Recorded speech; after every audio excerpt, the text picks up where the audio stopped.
Hello students, welcome back to my channel learning practicals. आज के practical का aim है to separate the cobalt 2 plus and Ni2 plus ions present in the given mixture by using ascending paper chromatography and determine their RF values। तो paper chromatography and ascending paper chromatography एक ही चीज़ होती है। इस practical को perform करने के लिए हमें कुछ एपरेटस एंड केमिकल्स की ज़रूरत पड़ेगी। सबसे पहले हमें क्रोमेटोग्राफी पेपर चाहिए होगा, जो कि जनरली वॉट्समैन फिल्टर पेपर को यूज़ किया जाता है। देन क्रोमेटोग्राफी चेम्बर, जिसके अंदर हम पेपर को हैंग कर सकें। नेक्स्ट इज़ कैपिलरी ट्यूब, जो कि एक बहुत थिन फाइन ट्यूब होती है, जिसकी हेल्प से हम सैम्पल का स्पॉट बना सकें। नेक्स्ट इज पेपर क्लिप, जो कि पेपर को अटैच और हैंग करने के लिए यूज़ होगा। नेक्स्ट इज केमिकल सॉल्वेंट, जो कि एक मिक्सचर होगा 90% acetone, 50% HCl and 50% water. Next is concentrated ammonia and rubeanic acid spots को इन्हेंस करने के लिए। एंड लास्टली हमें एक कोबाल्ट 2 प्लस एंड निकल 2 प्लस का सैंपल दिया जाएगा, जिसकी RF वैल्यू को हमें कैलकुलेट करना है। अब इसकी थ्योरी को देखते हैं। क्रोमेटोग्राफी एक ऐसी टेक्निक है जिसकी हेल्प से हम किसी भी मिक्सचर के डिफरेंट सब्सटेंस को सेपरेट कर सकते हैं। क्रोमेटोग्राफी टेक्निक एक differential migration of components principle पे बेस्ड है। इस टेक्निक के अंदर दो फेज होती हैं। First is stationary phase and the other one is mobile phase. जैसा कि नाम से ही पता चलता है कि स्टेशनरी फेज स्टेबल होती है और मोबाइल फेज मूव करती है। स्टेशनरी फेज के अंदर हमारा सॉल्वेंट आता है, जो कि क्रोमेटोग्राफी चेम्बर में फिल होता है, जबकि मोबाइल फेज में हमारा सैंपल प्रेजेंट होता है। इनके लिए हम RF वैल्यूज़ को कैलकुलेट करते हैं। RF की फुल फॉर्म होती है रिटेंशन फैक्टर, जिसका फॉर्मूला कुछ इस तरीके का होता है।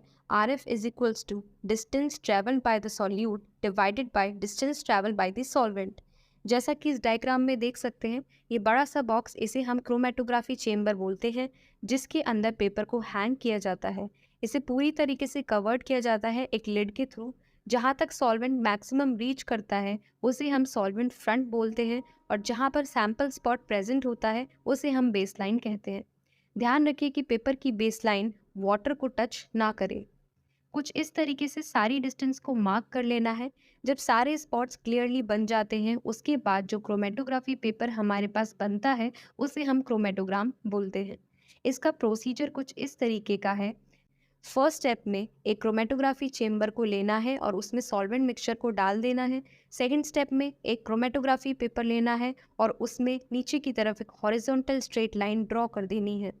थर्ड स्टेप में कैपिलरी ट्यूब की हेल्प से हमें कोबाल्ट 2 प्लस एंड निकल 2 प्लस का मिक्सचर सैंपल लेना है और कैपिलरी ट्यूब को उसमें डिप करके स्ट्रेट लाइन के सेंटर में एक डॉट लगा देना है। फोर्थ स्टेप में उसे सेट होने के लिए रख देना है। फिफ्थ स्टेप में एक बीकर में कंसनट्रेटेड अमोनिया को लेना है और उससे जो फ्यूम्स निकले उस पर क्रोमेटोग्राम को थोड़ी देर के लिए रख देना है। Then again after 5 to 10 minutes बाद क्रोमेटोग्राम के ऊपर रूबिनिक एसिड रिएजेंट का स्प्रे कर देना है और उसके 10 to 15 मिनट्स बाद उस पर सारे डिस्टेंसेस को मार्क करना है एंड नोट डाउन भी करना है।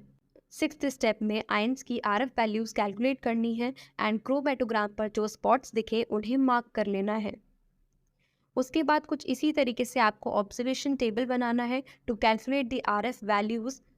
ऑब्जर्वेशन टेबल में आपको 5 कॉलम्स और 2 रोज बनानी है, जिसके फर्स्ट कॉलम में आपको सीरियल नंबर लिखना है, सेकंड कॉलम में आपको आयंस लिखने हैं, थर्ड कॉलम में आपको आयंस की डिस्टेंस कवर्ड लिखनी है, फोर्थ कॉलम में आपको सॉल्वेंट की डिस्टेंस कवर्ड लिखनी है एंड लास्ट फिफ्थ कॉलम में आपको कैलकुलेटेड RF वैल्यूज़ को लिखना है। निकल 2 प्लस ब्लूइश पर्पल स्पॉट देगा, जबकि cobalt 2 plus yellowish orange spot देगा। ऑब्जर्वेशन टेबल की लेफ्ट ड्राइंग शीट पे क्रोमेटोग्राम को पेस्ट कर देना है। उसके बाद एंड में आपको रिजल्ट्स एंड प्रिकॉशंस लिख देने हैं। सो फॉर निकल 2 plus the RF value is 0.31 and for cobalt 2 plus the RF value is 0.65। I hope आपको ये वीडियो पसंद आया हो। For more such videos like, comment, share and subscribe. Thank you.